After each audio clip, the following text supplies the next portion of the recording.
Today, DZMJ.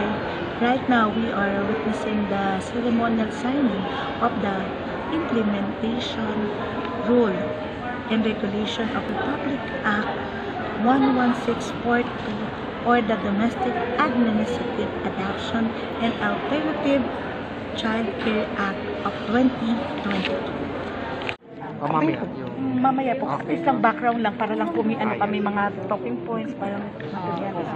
So, ayun, under 1162. Thank you, Sec. So, the NAP was created. So, it reorganizes yung dating intercountry adoption bill and the alternative care ng DSWD. So, pinag-isa na siya. So, ngayon, yung NACC, siya na yung naging central authority for adoption, foster care, and other alternative care. It also changes yung process ng adoption, which is dati, dalawa, may administrative from the DSWD, and then meron siyang judicial sa court. Ngayon, administrative na lang. So, ngayon po ba ay masabi niyo po na good news to na hindi na dadaan sa korte kung halimbawa may gusto mag-ampon? Kasi nakita natin sa balita, ang daming mga kung saan ang baby na iniiwan sa tulay. Medyo kung halimbawa yung mga taong nakakaluwag naman na gusto nilang tumulong na umampon ng bata, ay mas madali na po yung proseso nang wala ng judicial process. Mas mabilis po siya kasi nga po kami is one-stop shop na dito sa NACC. Pati din po yung mga nakapending sa courts, pwede din po nilang i-withdraw.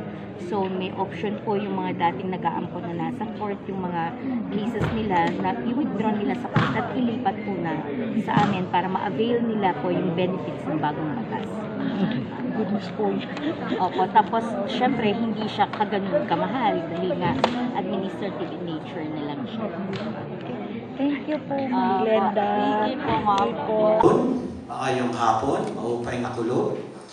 Good afternoon to my esteemed colleagues, friends, and guests. Thank you for giving me the opportunity to speak to you today. And I'm grateful because this bill was close to my heart.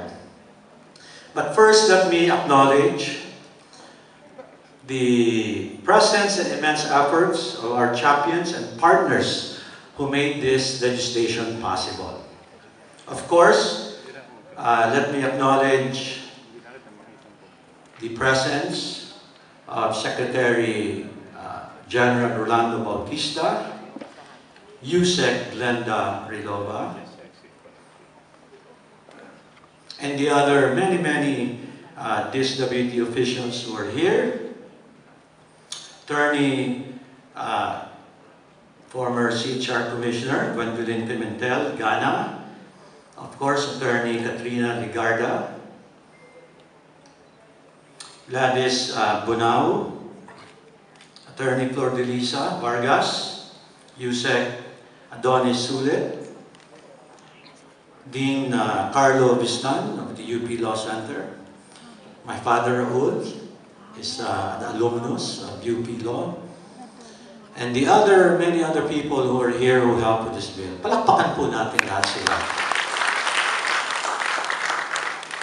Even if they're not here, please allow me to acknowledge some of my colleagues in Congress who helped push the bill. Of course, Speaker Lord Alan Velasco, the Committee on Welfare of Children, Chair Yeda Romualdez, Assistant Minority Leader, kailangan po palagi nakikisama sa minority, Irene Saulon, Committee on Women and Gender, Equality Chair, Maria Lourdes Acosta Alba, Committee on Basic Education, Vice Chair Ria Vergara.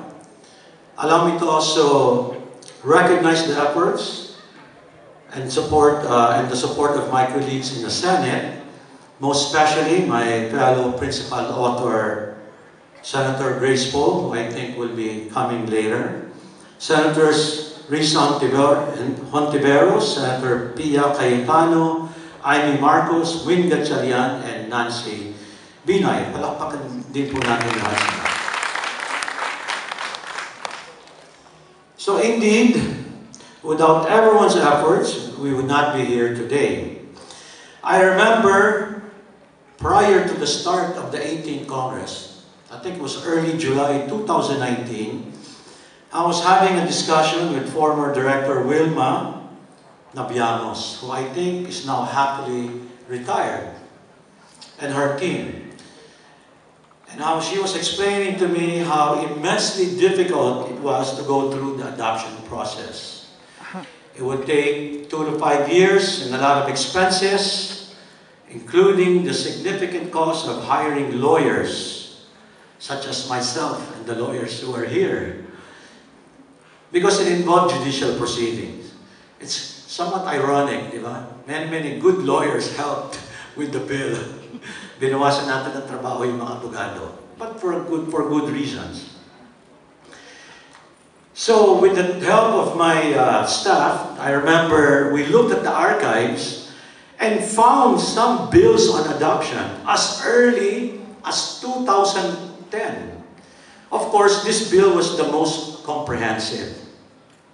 So what I did, first day of the 18th Congress, I think sometime late July, I immediately filed this bill. It was, I think, the first bill that I filed amongst other bills I filed on that day. So now, 3 years later, we have a law, and a good one. This is indeed a big win, because this will help thousands of children, and some even say millions, according to some estimates. No matter the estimates may be, it is clear that this law that we all worked hard for is now going to make a huge difference in the lives of innocent children and hopeful parents. Today is a celebration for them. Today is a celebration for all of us who believe in the family and how it could dictate the success of our communities and of our country. By ensuring safe and happy homes, we are also building productive communities and institutions. And so, this is an important day for our nation and for us as government workers and families. But please allow me, there are 4 areas that I wish to expound on. First, this law will help protect abused children. Not only are we building a better future for families and children, we are also ensuring clear procedures for helping and adopting abused, abandoned, and neglected children. We recognize there are children living in traditional families with both parents at home, but sadly had to experience deep emotional and physical pains on a day-to-day basis. And so this legislation is also for them. We do not only wish to match prospective parents with prospective children, we also wish to ensure that all Filipino children are living in homes that are truly safe, loving, and happy. Second, the importance of adoption telling. This occasion is also an important time to reflect on the roles of adoptive parents and even the birth parents. Research shows that adolescents who have ongoing contact with their birth parents are more satisfied with their adoption than those without contact. Open or revealing the adoption to children allows access to information that later helps them in building their identity. Among other benefits, with science backing it up, we are proud to have considered this in the law by requiring adoption telling through sections 19 and 20. Number 3, the need to acknowledge the noble role of adoptive parents. This one I'm really happy. Through this legislation, adoptive parents will be able to enjoy the same social protection and health benefits that biological parents enjoy, such as those provided through SSS, GSIS, and PhilHealth. We all agree that deciding to become adoptive parents is not an easy feat. We know of sad stories of biological parents leaving their children behind.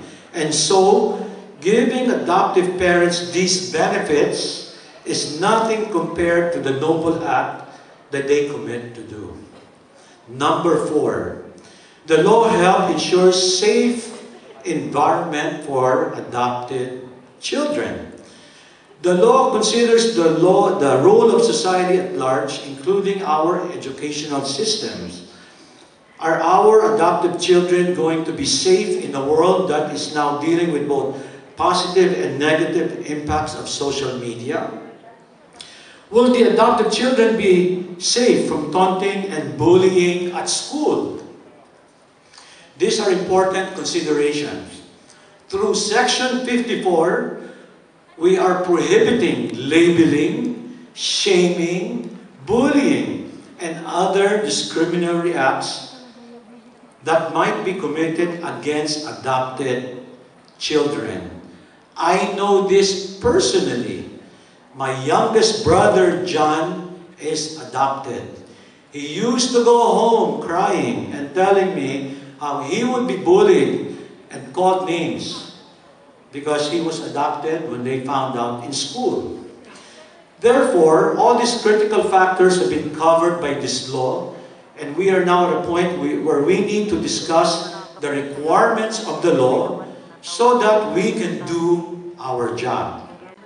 Nais ko pong batiin si Congressman Paul Daza, si Secretary Rolando Joselito Bautista. Sec, ang dami natin nagawa dito sa termino mo, ha?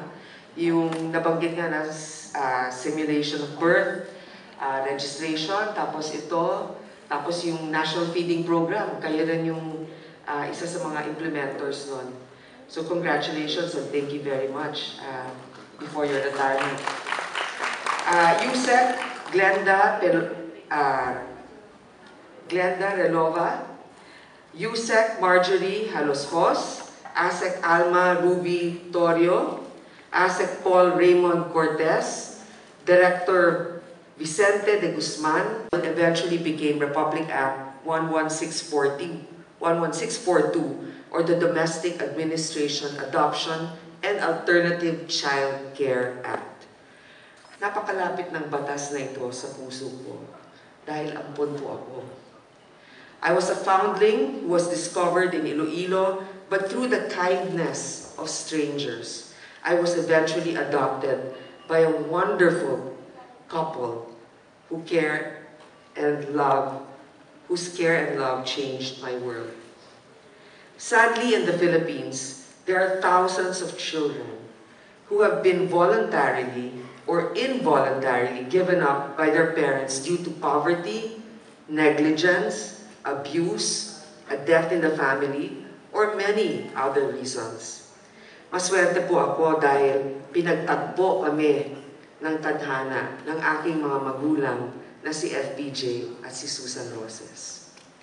Nagpursigi sila at pinagdaanan ang mahaba, masalimuot na proseso ng pag-aampon sa akin. Hindi lamang mahaba, magastos pa. Kaya ngayon, pinadali natin ang pag-aampon para mas maraming bata ang magkaroon ng pagkakataon. Kagaya ko, kagaya ng kapatid ni Congressman Daza.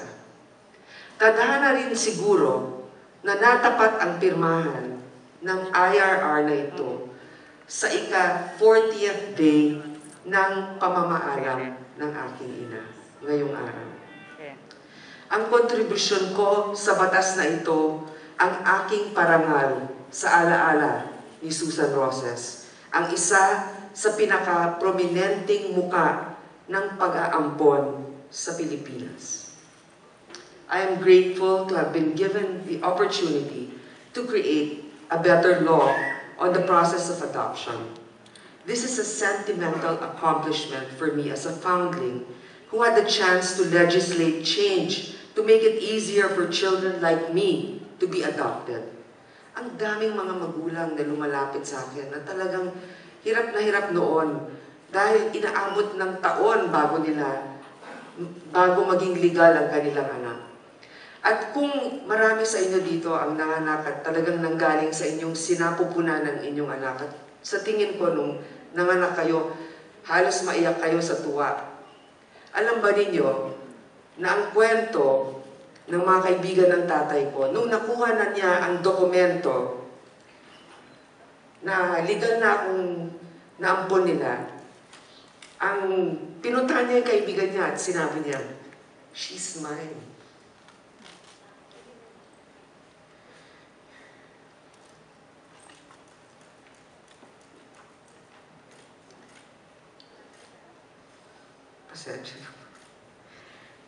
By removing the judicial phase, we have shortened the procedure, making it less tedious and less costly by creating an adequately staffed one-stop shop on alternative childcare.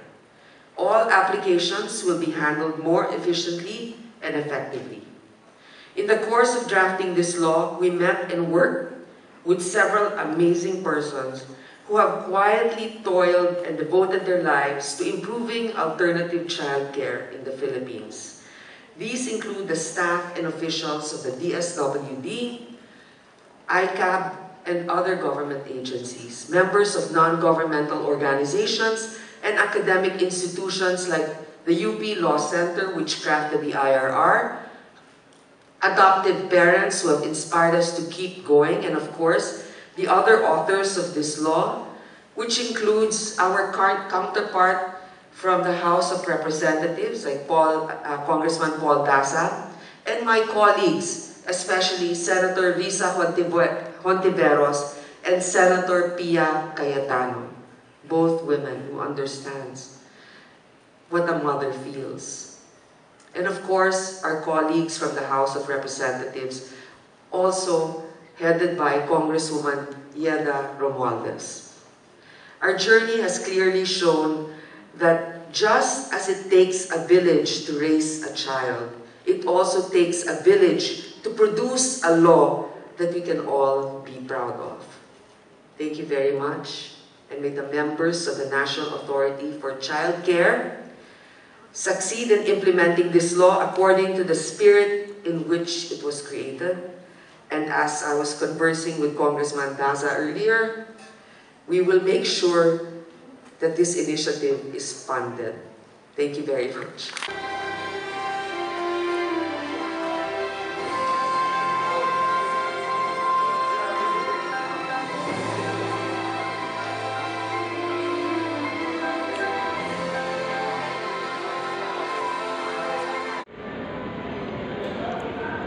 We've just witnessed the message of Secretary of DSWD Rolando Joselito Bautista, and also as keynote speaker Senator Grace Poe and Congressman Paul Daza, and of course the Executive Director Undersecretary Glenda Relova of the National Authority for Child Care regarding this event that make this IRR that make adoption simpler and easier to have the productive and happy family life.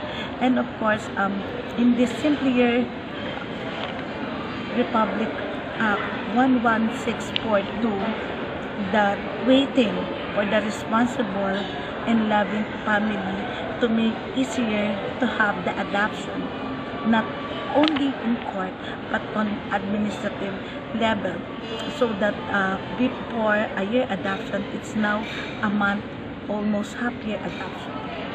This is MJ Albina Balaguer of DZMJ Online, makabuluhang journalism, your happiness channel.